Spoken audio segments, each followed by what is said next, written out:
I said, welcome to everyone. If you've joined us before, then great to see you again. And for those of you who are new, we are Wazoku. We work with organizations to support them in crowdsourcing ideas and solutions to solve their biggest innovation challenges. So we run a regular series on innovation at scale, and today is the first in a mini series around challenges you can run on Wazuku. So today we'll be focusing on how you can engage employees by creating entrepreneurship programs, talking a little bit more about what it means to have an entrepreneurship program, how our customers are successfully using the platform to be able to do it, and just some top tips on setting up an entrepreneurship program and making that truly sustainable and scalable. So, our next webinar in this series will be using Wazuku to solve sustainability challenges, which will be taking place on Thursday, the 13th of January. So, we'll be sharing some more details on how you can register for our upcoming webinars a little bit later on. And again, if you pop in any questions about that, my colleague Rob, who's also on the line, will be able to help you. Great.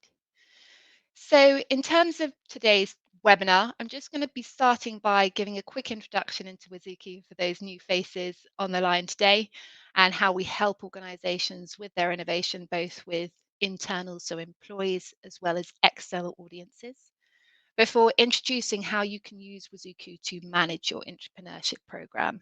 So, focusing a little bit more, as I said, on what entrepreneurs are, what the benefits engaging and helping to foster a culture of entrepreneurship within your organization can be and what that means.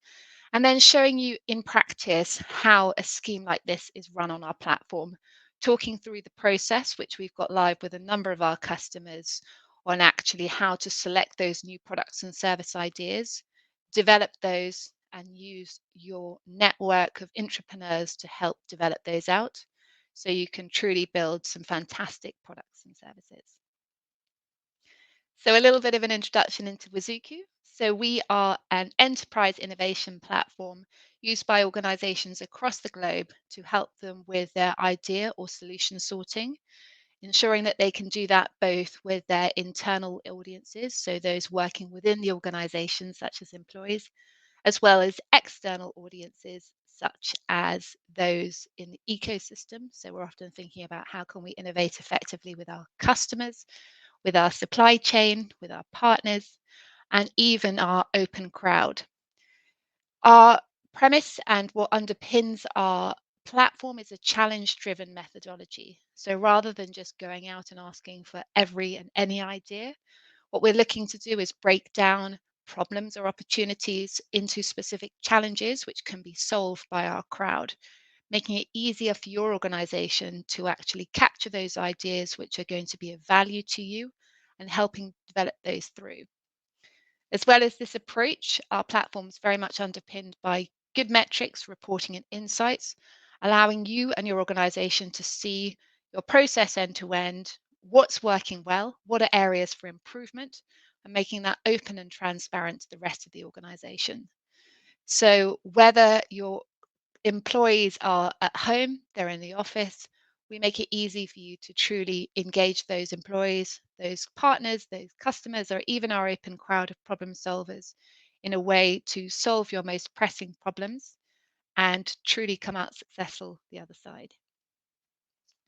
So, into the bulk of today's webinar, which we're talking about entrepreneurship, and really we're going to start by talking a little bit about where it comes from.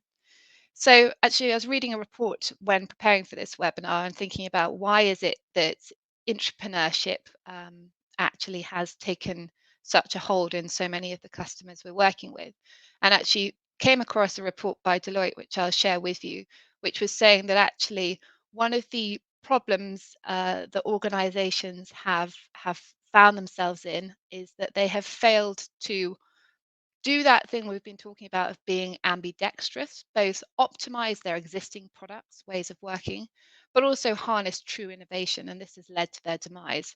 So, one of the statistics that I came across when doing some research was that 88% of Fortune 500 companies, which were around in 1955, are no longer present or were no longer present in 2015. So, we can all name organizations that we've seen on the high street of course, the blockbusters and the Nokias and everything else come to mind. But actually, organizations are grappling with and continue to grapple with that problem of how do we stay relevant? How do we truly build products and services which will allow us to remain relevant in the future? And the approach has always been, historically, which we can again talk about another time, is been to focus on either buying or merging or partnering with other organizations. And so that meant either going and creating incubators, doing mergers and acquisitions in order to truly buy in that innovation. But that's not the only way organizations have done it. And what we've seen with our customers and happening in the sort of world around us is that there has been a shift to both as well, sort of alongside doing the partnering and the acquisitions, to focusing on truly building an internal culture of entrepreneurship. And when we're talking about entrepreneurship in all words, is really thinking about people who are just like innovators that we'd see day to day in the external world outside of our organization, but people who are really operating within the ecosystem of a much more traditional organization. So these aren't people who you need to go and train up. They're typically high performers and high flyers in your organization who have the ability, the problems to solve, to truly develop those new products and services. And so part of the efforts that organization and our customers doing is not only how can we find these people, but actually how can we leverage their talent, their skills, their expertise to help in developing new products, new services, and helping us to make that change in terms of culture and being innovative. So then it comes to why. Why are organizations focusing on this beyond the mergers, the acquisition, the other ways, the tech scouting for doing innovation? And firstly is, or one of the key motivations our customers is to truly elevate that top line, because by building an entrepreneur's program, you're able to get that continuous streams of new products and services, which means you're able to get new product solutions to market a lot more quickly.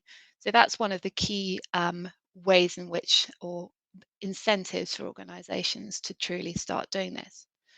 Another, and I think probably the most important from what we've seen, is about talent. It's about identifying that talent and developing that talent. So we've all seen through fintechs very, very smart people who worked in big corporates walking out the door, coming up with an idea for a startup, and truly becoming a competitor to that organization.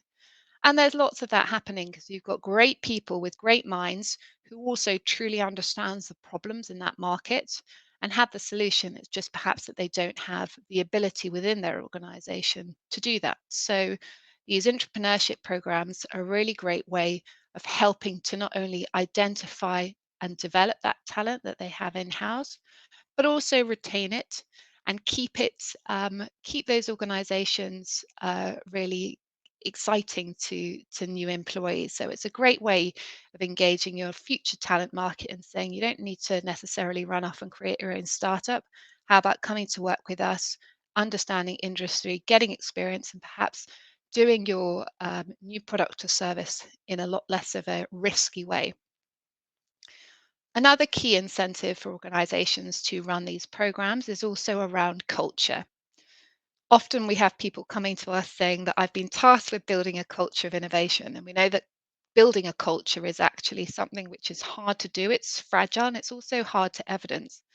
By building in programs where people can see new products and services being developed by people like them in house, it actually evidences that something's changing.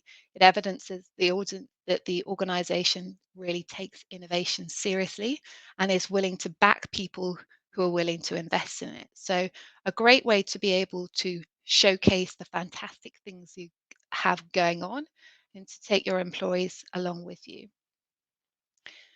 And another incentive, which is really linked to the top line, is actually reducing the time to market. Again, if we think about a program where we're developing products and services in house, we've got the right people with the right skills and the right risk appetite to ensure that we are continuously collecting potential solutions and developing those in a routine and a less risky way.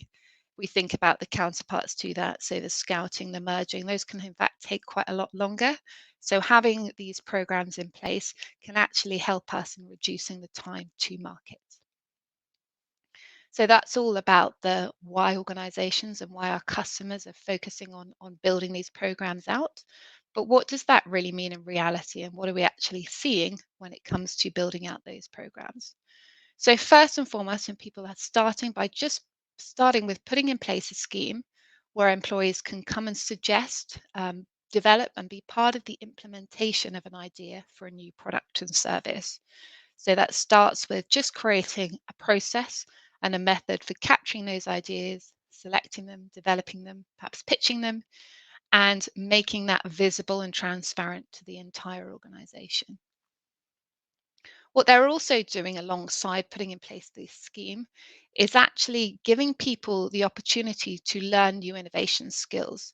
This might be how to use a canvas, which we'll talk about a little bit later, how to pitch ideas to senior leadership, maybe even how to think about revenue streams and budgeting for an idea. So, when equipping people with those skills, which not only they can use in developing their own ideas, but also use to be able to develop other people's ideas. So, in practice, we're seeing organizations putting in place these schemes, creating the resources and training available to be able to use those skills. And with people who have gone through those programs, getting them back into the organization and helping others do exactly the same thing. So we're thinking more of a peer to peer relationship and exchange of skills rather than necessarily mandated or top down. But of course, it isn't just about what's in it for the organization. We have to start by thinking what's in it for employees.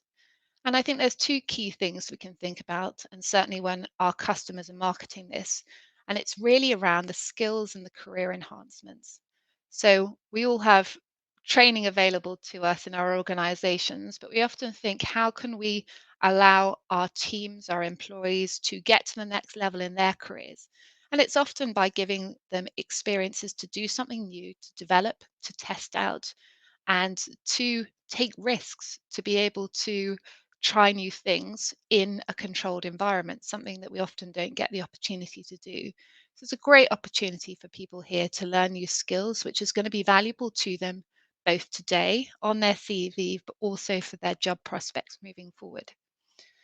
And a second key incentive when speaking to people who have gone through these programs is around the exposure. So, thinking about one of the professional services organizations we work with, in terms of senior visibility, it's often hard to, let's say, get in front of the partner. You're used to billable hours, there's a finite amount of billable hours. So, how can you truly expose yourself or differentiate yourself from your peers? One way to do this, of course, is to come up with a new idea, develop that idea and pitch for funding, and show that you don't only, you can't just do your day job really well, you can go above and beyond and create new forms of value for that organization.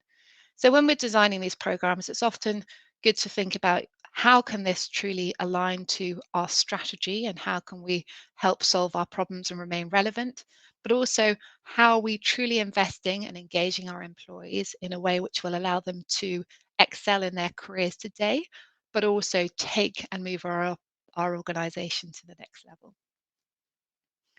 So now what I'm going to do is I'm just going to jump into a demo site where I'm going to show you what one of these programs looks like in practice, working through the actual process, which we've implemented in a number of our customers as to how they run these. So let's bring up my screen.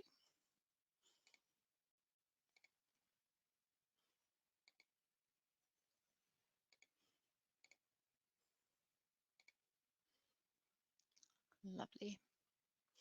Great. So what I've done here, if someone can just confirm, Rob, that I'm sharing the right screen, that would be great. Is I've jumped in here to our instance, a demo instance of the Wazoku platform, and come into an idea space. So this is an internal space on the platform, or community, which has been set up specifically to support a program like this.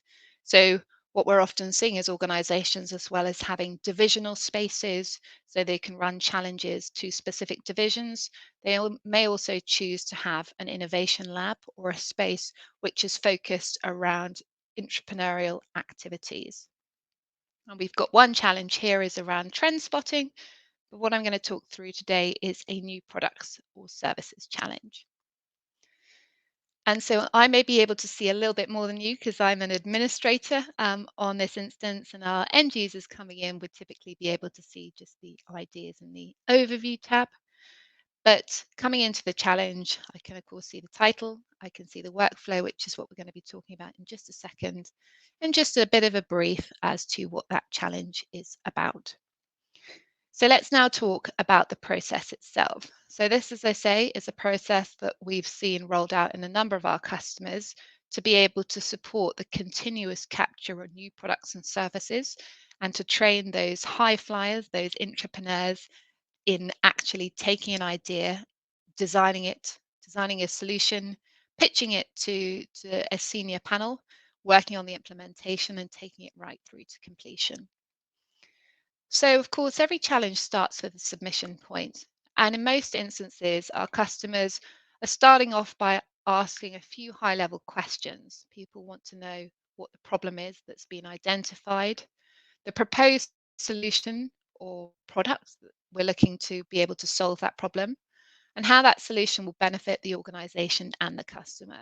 So, again, enough detail that we get a sense of the problem and the proposed solution and actually the benefits of that solution, but not creating too much of a barrier to entry that we're actually deterring people from giving us those proposed solutions. What often then happens is the ideas are screened by an innovation council. So, one of the ways in managing an entrepreneur's program, if you're thinking, cripes, how am I going to manage all those ideas for new products and services, is actually to bring back people who have gone through the process to act as a team of, call it a council, an alumni, champions, to help with doing an initial screening of ideas for new products and services which have come through and helping to determine, is this feasible? Do we have the right resources? And actually engage in a bit of debate as to, does this have the right product market fit or proposed solution that we'd want to move forward with? Again, alleviating the innovation team of just being doers and getting them to focus on enabling. So once that initial idea has got the thumbs up from the Innovation Council, as I'll call them in this instance, the then opportunity is around the actual solution design. So, one of the things that differentiates an entrepreneurship from, say, some challenges is about keeping that employee or that high flyer right at the center of the process and giving them the opportunity to learn those new skills. So, often what we'll see in a solution design stage, and I'm going to go into an example here, is the opportunity for people to learn how to use a canvas. So, for those not familiar with canvases, strategizers created a number of different canvases, which is sort of a single page view of key information that you may want to think about when you're developing out or designing that solution. So we're often seeing that our customers are using the lean canvas. Some use the business model canvas. The lean canvas does allow people to act a bit more entrepreneurially and think about their idea in a slightly different way. But you can see here that it's centered around capturing more around the problem, the solution, the key metrics, the unique value proposition, what's the unfair advantage that the organization has, and the customer segment channels. And then the parts that our pitching panel will really care about, which is the cost structure and the revenue stream. One of the benefits of using this, and actually why we see it used in this particular type of use case, it's a pretty valuable skill to get people thinking objectively and critically about their idea. And when you harness the idea down and begin to segment it, you're also inviting the opportunity to other areas of your organization to engage. This isn't just all happening in silos. So if, for example, I was had put in the, we have manufacturing plants, which is the unfair advantage on this particular idea, is I can then invite my colleagues to be able to say, have you thought about this? Or Is there a plan to get the driverless car in this instance to the owners in a more environmentally friendly way? So allowing for this crowd participation around the actual solution itself. What that also is providing in the process itself is the opportunity for people to prepare for a solution pitch. So, what I mentioned earlier, one of the key reasons or motivations for an employee to take their product services and put the dedication in is that opportunity for senior exposure. So, what we're often seeing is alongside the solution design stage is actually some mentoring or coaching on how to deliver a pitch. Now, if you're entrepreneurial and you are in the organization to be able to develop new skills in pitching, then this is great opportunity for you to actually practice those skills. One of the questions we often get asked about this particular point in the progress in the process, sorry, is actually how can we motivate people and how can we get ensure that it gets done and how can we ensure that people are learning the right skills? So, what I mentioned earlier is that people build a bit of a network of people who've gone through the process before. They're actually critical to this stage as well. And what we've seen working really well is you get someone who has previously developed a product service, those existing champions, to come and work alongside someone who's doing it for the first time, both to motivate them, ensure it gets done, but most importantly, to transfer that knowledge and again, utilize that peer to peer learning. Once a solution's been designed, what typically then happens is it goes through to some form of pitching. So, actually, the opportunity to get in front of your senior leaders, say, this is my pitch, and get some funding or some time back if you're successful to work on the implementation and make this all very visible. So, going back to again, in terms of why organizations want to do this, it's a really great way of transparently showing to your organization that you're committed to taking ideas through. This isn't happening in a back room. This is happening on a platform for people to be able to see ideas coming in, to be able to contribute to those ideas or solutions, but also to be able to learn because as we know, a lot of ideas won't make it. They might not even make it past this first stage. But when there's feedback as to why that idea hasn't gone forward, we're opening up that conversation. We're transparent and we allow people to learn as to what constitutes good, what constitutes bad. So, again, great for employees, great for you as an organization to capture those ideas, but also monitor what's going on. So, you're able to, through the challenge process, is actually have visibility of ideas, what percentage are coming in, what engagement might look like over time, and the various value tracking. So, being able to see the number of ideas, how that process is working, so that you can see is my funnel getting ideas from idea submission to idea completed in a routine way? And if it's not, what are the blockers? Perhaps I need to resource, perhaps I need to have more senior pitches more frequently. So, again, giving that data to be able to improve that process over time. Another thing that we're able to do by running a challenge like this, and what we're seeing is around that talent and those entrepreneurs becoming visible to the organization. As I said, it's not that the people aren't there, it's just can we actually provide the channels and mechanism for them to be able to foster their skills. So I can come and see here on a leaderboard actually who is it who has submitted the most ideas and actually not just about idea submission, but who's actually collaborating with other entrepreneurs by either voting or commenting on those solutions and being part of the development. So I can see actually who my network is and who my next generation of rising stars can be. So that's all from a demo perspective, and I'm just going to jump back into my slides.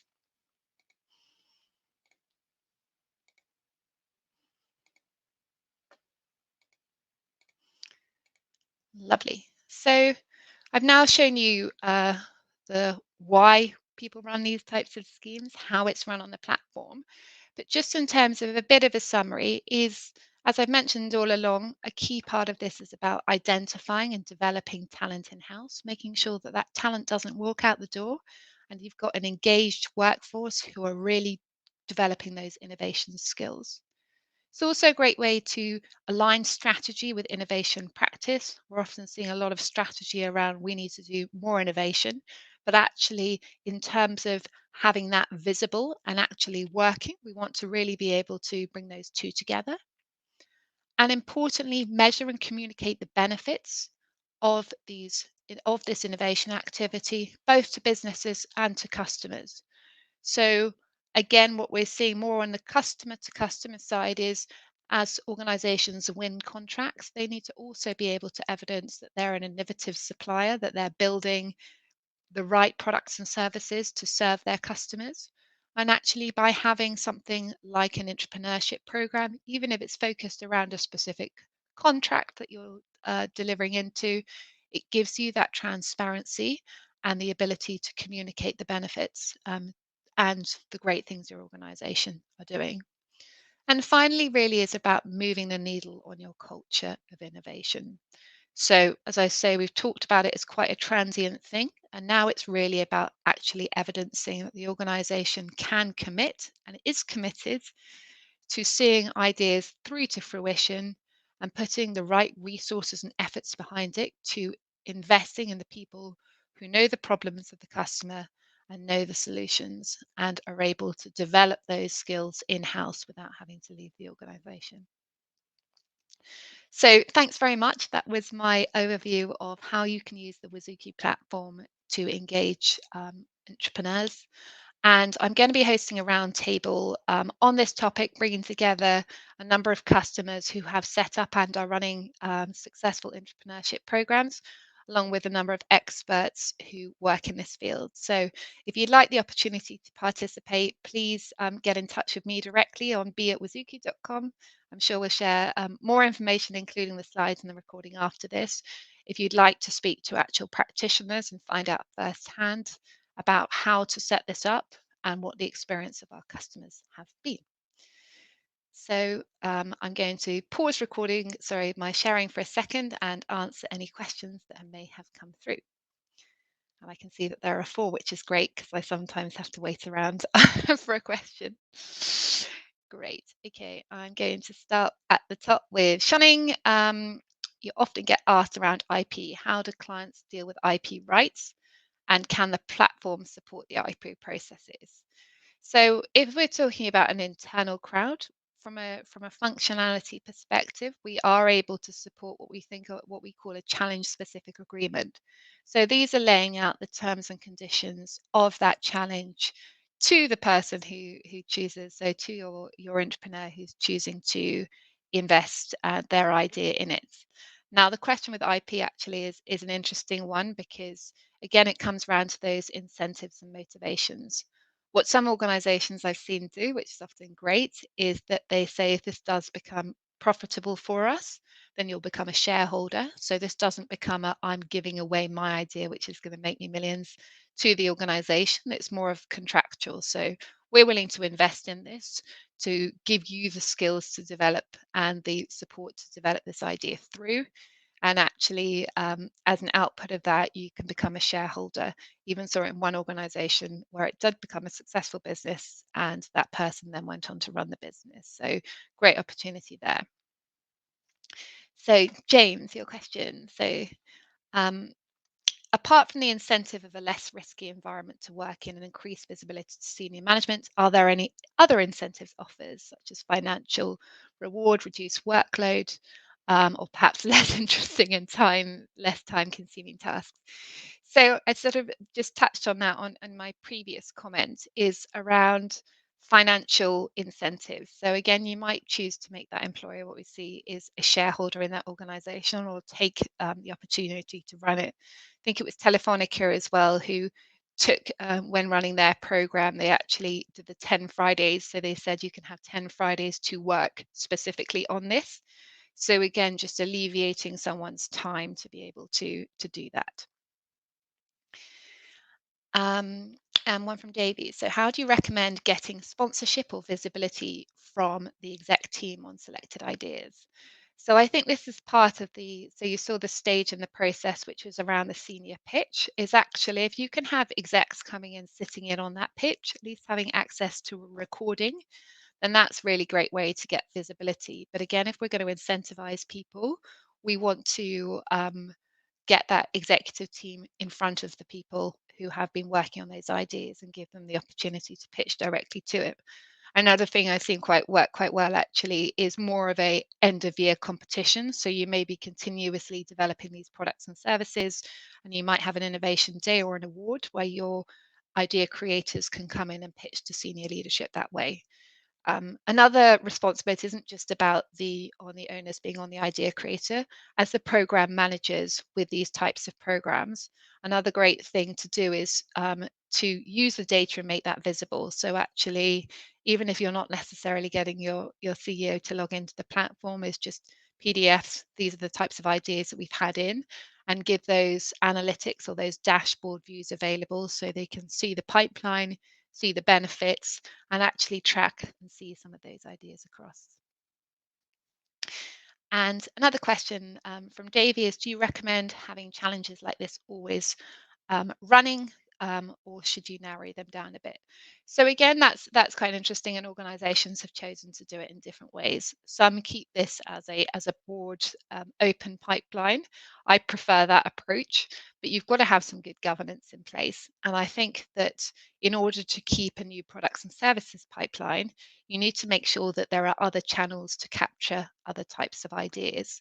So if you want to capture those process improvement, those ways of working, they kind of need to sit in a separate channel and challenge so that you don't muddle the two up, because otherwise your new and novel ideas pipeline can just become a continuous improvement, which are valuable ideas, but we need to distinguish between the two. And a question from John, sorry, we're looking to try and do this at scale across our global firm. Would this capability and tool help us scale this globally?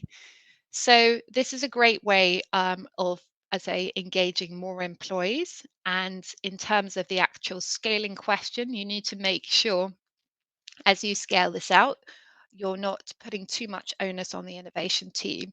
They need to be an enabler and they need to be supported. So what I'd recommend if you are scaling this type of challenge out is that you might have this at a more local or regional level and have an initial filtering stage, and then choose to let those great ideas which are making it right through bubble up to a centralized team. So that's a great way of ensuring that you aren't overloading your innovation team who probably have a lot to do already. And you're again using those champions at an earlier stage in the process to do that filtering. Lovely. Okay, so that looks like I've got those questions. Um, and so unless there's any more, I'm just going to do a few more updates about upcoming webinars and other things that you can expect to see from us in the short term. So